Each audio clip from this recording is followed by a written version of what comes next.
اچھا انجینئر صاحب مجھے بتائیے کہ یہ روزے میں موسیقی سننے سے روزہ ٹوٹ جاتا ہے؟ روزہ ٹوٹے گا، ہمارے دوست اصل میں جاننا چاہ رہے ہیں ہاں جی، کیونکہ میں بتا رمضان دیتا ہے۔ ہوں، روزہ نہیں ٹوٹے گا، فلم دیکھنے سے بھی نہیں ٹوٹے گا، لیکن جو روحانیت ہے روزے کی، جو بخاری میں حدیث ہے کہ اگر کسی کا روزہ اسے بے حیائی اور فحش کلامی سے نہیں روکتا تو اللہ تعالیٰ کو اس کے بھوکا پیاسا رہنے کی کوئی حاجت نہیں۔ یہ حدیث ہے صحیح بخاری میں۔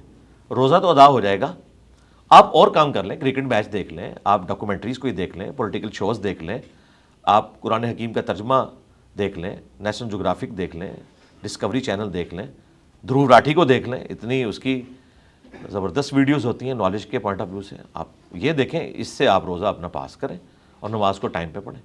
جی تو انجینئر صاحب گانے اور موسیقی میں کیا فرق ہے؟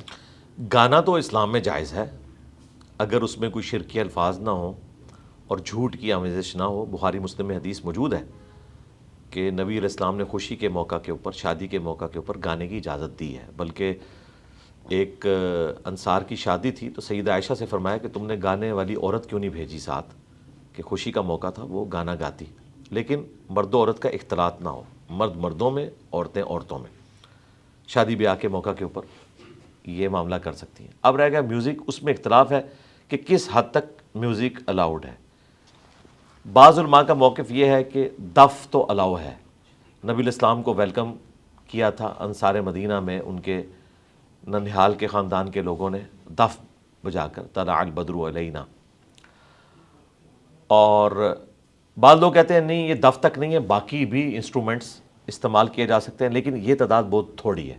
میجورٹی کا یہی موقف ہے کہ دف کے علاوہ باقی جو انسٹرومنٹس ہیں ان کو آپ میوزک کے طور پر یوز نہ کریں۔ نہیں دونوں تو نعتیں بھی انسٹرومنٹس کے اوپر ہوتی ہیں، بس وہ جو علماء ہیں وہ تو ان نعتوں کو پروموٹ نہیں کرتے۔ دیکھیں مفتی منیر الرحمان صاحب آئے دن نعت خانوں کے بارے میں اس لیے بول رہے ہوتے ہیں نا۔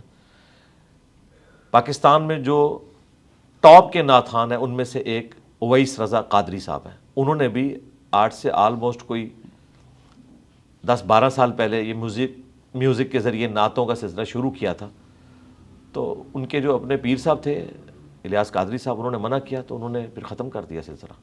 اب وہ سمپل نعتیں جو ایک سٹائل ہے، باقی ان کا ایک یونیک سٹائل ہے، اس میں پڑھتے ہیں بس میوزک یوز نہیں کرتے۔ آپ نے کہا کہ وہ دیکھیں جس میں گانے میں خواتین نہ ہوں اور یہ اس طرح کی چیزیں، یعنی خواتین میں کر سکتی ہیں، مردوں میں نہ کریں، مکس گیدرنگ نہ ہو۔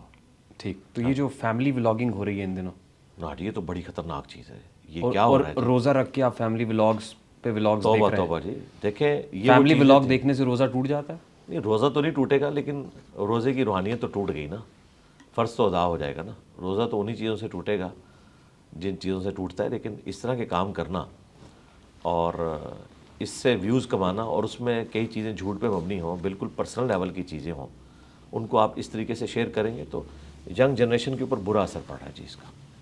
ہم تو اسے درست نہیں سمجھتے۔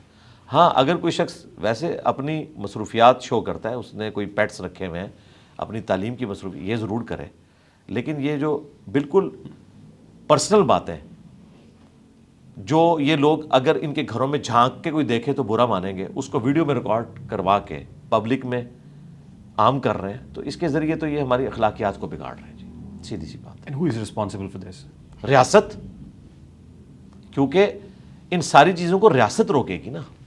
ریاست کو یہ تو پتہ ہے کہ ہمارے خلاف کوئی بات کرے اور ریاستی اداروں کی عزت سٹیک پہ لگ جاتی ہے، اس وقت تو یہ ڈھونڈ لیتے ہیں بندے۔ جب آپ کا دین سٹیک پہ لگا ہوا ہے، آپ کو یہ لوگ نہیں ملتے اور ان کے پاس اتنا پیسہ ہے کہ یہ ریاستی اداروں کے لوگوں کو بھی کھلاتے ہیں، اپنے خلاف کیسز بھی ختم کروا لیتے ہیں، کئی پولیس کیسز ہیں ختم کروا لیتے ہیں، ایک دن بنا ہوتا ہے اگلے دن ختم ہوا ہوتا ہے، پیسے کو یوز کرتے ہیں۔ تو یہاں پہ اگر قانون صحیح طریقے سے امپلیمنٹ ہو تو پھر ان لوگوں کو اس طرح کی مادر پدر آزادی نہ ملے۔